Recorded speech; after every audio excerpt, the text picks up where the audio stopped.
好多人咧想做咖啡，想開間 cafe 咧，都話我間 cafe 特別啲乜嘢嘅，或者我間 cafe 個賣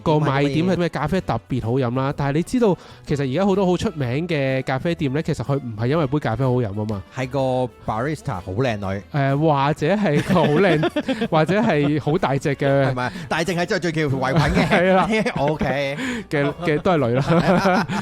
咁最出名最多人去嘅咖啡就有個女僕喺度嗰啲啦，咁樣。OK，